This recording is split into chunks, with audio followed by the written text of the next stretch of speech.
think you're very right. This is a really important point, because I think when we first start to awaken, we have a lot of anger at how much we've been suppressed. And so that often comes out. I'm just going to do this. I'm going to do this and going to say this. But then, so that's the initial stage. But then the more we process, we realize you have to come to a point where you realize we're all connected. So if I'm suffering, they must be suffering.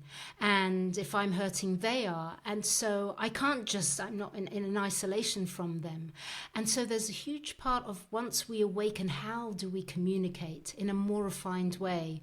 Once we've started dealing with anger, usually there's a huge amount of anger at authority that's really in the early stages that we have to move through, because otherwise we never step into our own authority, because we're just putting the whole notion of authority down. But we then have to step into our own authority, and with that comes accountability, which includes being accountable for whether or not we're causing whoever we're engaging with any suffering or pain. So we're accountable for that. So we can't disconnect ourselves from the environment.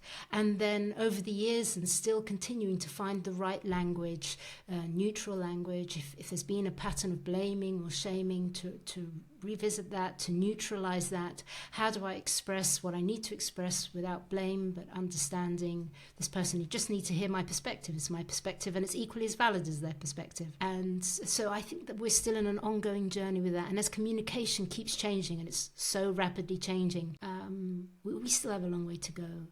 You can see that with social media, like who's writing what and for what reason.